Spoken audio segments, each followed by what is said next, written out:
हम लोगों की एक ही ख्वाहिश है और वो ख्वाहिश आप सबको पता है कि सिंध के अंदर, पाकिस्तान के अंदर अगर गरीब का एक वोट आप नहीं बर्दाश्त कर सकते तो मैं समझता हूं ये खतरनाक बात है, क्योंकि गरीब के पास एक वोट है, उस वोट को भी अगर वो इस्तेमाल न करे और फैसला कोई और कर दे तो वो अब गरीब बर्दाश्त नहीं करेगा। ये गयूर गैरतमंद सिंध की आवाम है जिसने वतन या कफन, आजादी या मौत साम्राज्य के सामने नारा लगाया था। अब लगता ऐसे कि शायद आप वाइसराय बना के हाकू के बेटे को सिंधियों के ऊपर मुसल्लत करना चाहते हैं। वो एक पीढ़ी से बकरा आया था कुर्बानी का, तो वो 2 दिन पहले पता चला, ठट्ठे के जलसे में चिल्ला रहा था।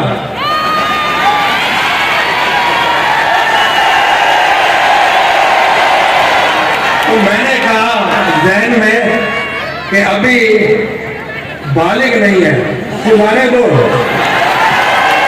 जब बालिग होगा तो उसको पता चलेगा सूर्य की औलाद क्या है।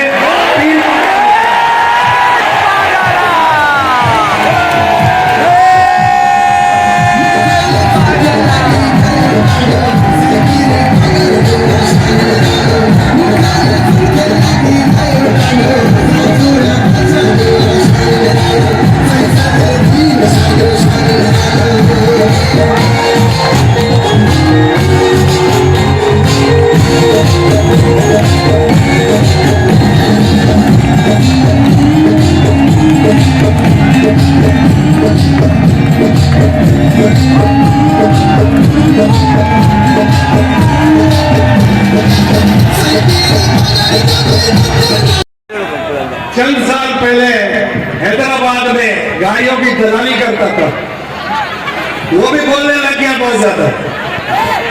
अब उसकी ये लेवल आ गई है कि वो सिंध के लिए मुस्तकबिल के भी फैसले करने के लिए तैयार हो रहा है, शेरवानी सी रहा है। मगर सिंध की बदकिस्मती होगी कि अगर सिंध के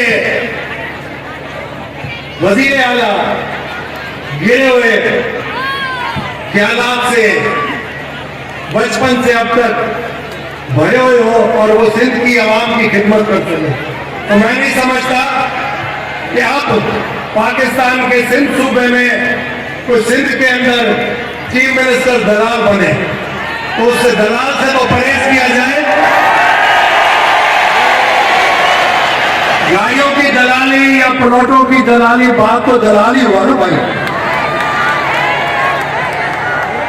तो काफी चीजें ऐसी है जो अब खुलती चली जाएंगी, क्योंकि इस ऑपरेशन का सही जो काम हुआ है वो सुबह को हुआ है। तो इन्होंने बैलेट पेपर सुबह निकाले, वो था इनका नाश्ता, और रात को इन्होंने वही बैलेट पेपर ठप्पे लगा के वापस डाले, वो इनका था डिनर। तो इसका कोड वर्ड था 10 मिनट्स ब्रेकफास्ट, 2 आवर्स डिनर। तो ये आप आवाम के रोज सुबह नाश्ते में इन्होंने सोचा बैलेट पेपर निकाल के कि कैसे चलाया जाए, रात को इन्होंने ठप्पे लगा के वापस डाल दिया। मगर मेरा ईमान है कि अगर ईमानदारी से इसके ऊपर इंक्वायरी होती है तो इसके अंदर कोड आते हैं बीच में, हर बुक के बाद उसके अंदर फॉर्म 46 के अंदर सारा वाज़ेह होता है कि इस सीरीज से लेकर इस सीरीज तक ये चला, दूसरी का फिर सीरीज में चलता है, बीच में जाके एक स्टैंप लगता है, फिर वापस चलता है। तो ये चीज ऐसी नहीं है कि ना हो, आगे सामने आ जाएगी सब कुछ, बशर्ते अल्लाह ताला जो इस वक्त कर सकते हैं फैसला और करवा सकते हैं फैसला, उनको ईमान की ताकत दे।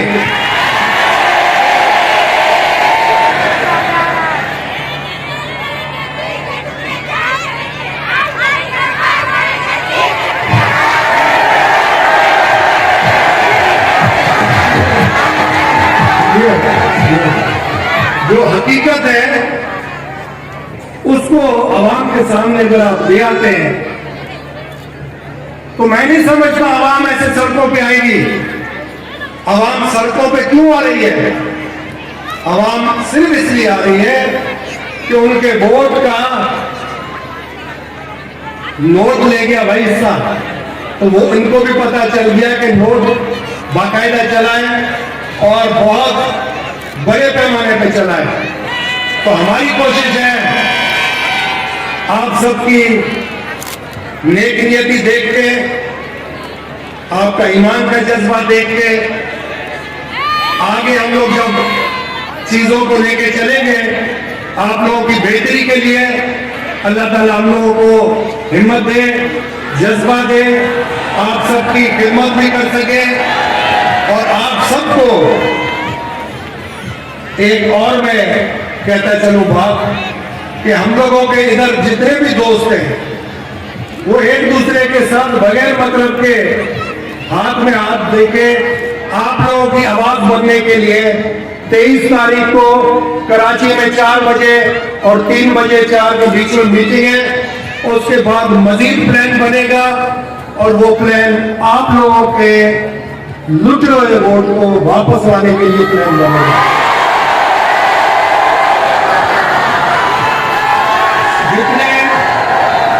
जितने हमारे इधर बहनें, बेटियां, माएं बैठी हैं, उनको भी मेरी गुजारिश है कि आप लोग अपने मुस्तकबिल के लिए जरूर चाहोगे कि आपकी बच्चियां पढ़ी लिखी होंगी तो कुछ कर सकेंगी, और उसके बाद पढ़ी लिखी होने से यह बेहतर होगा कि आप लोग आगे अपनी औलाद, जब उनकी शादी होगी तो औलाद को भी घर में पढ़ा के उनका मुस्तकबिल भी बेहतर कर सकते हैं। मगर शर्त यह है कि ना इधर रोड है, जो बने हुए थे वो बर्बाद हो गए, MNR के पैसे गए, ना स्कूल है उसके MNR के पैसे भी गए, न दवाइयां हैं, न अस्पताल है, ना ही कोई ऐसा निजाम है जिसके अंदर आप लोग महफूज समझ के अपना आगे का कोई कारोबार सोचे। तो हर तरफ ऐसा निजाम बन गया है कि एक खौफ की फिजा है, और अल्लाह करे खैर, हम चाहते हैं कि आप लोगों के लिए पाकिस्तान में अमन ही अमन हो, हर सूबा आपको वेलकम करे, आपके पास तालीम इतनी हो और इस मुल्क के बाहर भी आप जा सके तालीम याफ्ता होके, इस मुल्क की भी खिदमत कर सके। तो मेहरबानी करके आप अपनी बच्चियों को जरूर पढ़ाएं, जितना पढ़ेंगी उसका मुस्तकबिल बच्ची का भी होगा, बच्ची के आगे शादी के बाद आगे जिंदगी में भी बेहतर होगा।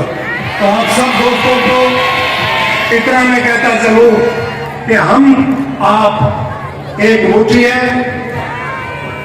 बाकी हमारे इत्तेहादी जमात JUI कराची में जमात इस्लामी के थे, हाफिज ने उनको अल्लाह नहीं आ सके, लतीफ पलीजो साहब, हमारे अयाज लतीफ, हमारे लियाकत जतोई साहब, मुर्तजा खान और हमारे जो इत्तेहादी है, उन सबको आप देख लें। ये सब जद्दोजहद में आपके साथ शाना बशाना खड़े होंगे, और ईमान है मेरा कि इनमें से एक भी पीछे नहीं हटेगा जब तक आप पीछे नहीं हटोगे। जब तक आप साथ दोगे, जब तक आप बुलाओगे, हम आपके पास हाजिर होते रहेंगे। आपके जायज बुनियादी हकों का तहफ़्फ़ुज़, जायज बुनियादी हकूक़ आपके दरवाजे पे, ये सब हमारा मंशूर है। मगर ठट्टे में मंशूर किसी ने नहीं सुनाया, मैं तो हैरान था, शायद अभी बोलेगा हमारा मंशूर है रोटी का मकान। ना गरीब के पास रोटी बची, न कपड़ा बचा, न मकान बचा। उसने मंशूर नहीं सुनाया, उसने पीर पगारा साहब पे बात की, मौलाना फजल रहमान पे बात की, सदरुद्दीन शाह पे बात की। मगर सदरुद्दीन शाह यही बोलेगा तेरा बेटा मंशूर भूल गया तू, तेरा मंशूर तुझे याद क्यों नहीं है? तो तूने कहा था रोटी कपड़ा और मकान, ऊपर से कहा था मरसू मरसू सिंध जैसू, सिंध तो पुणेगा भी भूल जा सकते।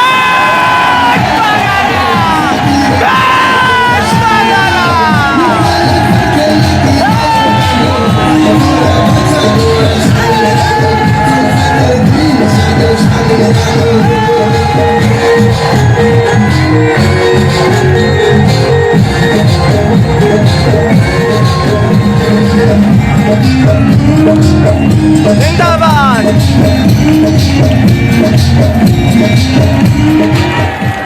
तो 10 रुपए की मंशूर जो इनका था इलेक्शन से पहले, जिसमें काशिफ अब्बासी साहब ने इससे पूछा कि आप जो मंशूर बना रहे हो 10 रुपए, ये हमारे मुल्क की मैशियत को देखते हुए नामुमकिन है और ना आप ये मंशूर आवाम तक पहुंचा सकते हो। तो उस वक्त इसने कहा कि आवाम को ख्वाब दिखाने में जाता क्या है, वही आवाम आज सामने खड़ी है, ख्वाबों की दुनिया खत्म, अब आवाम सामने है। आंखें खोल के देखो, आवाम ख्वाब नहीं देख रही, ये आवाम हकीकत में सामने खड़ी है। तो आप यूं ही डटे रहो, हिम्मत से डटे रहो। अल्लाह ताला आपको खुश रखे, आबाद रखे,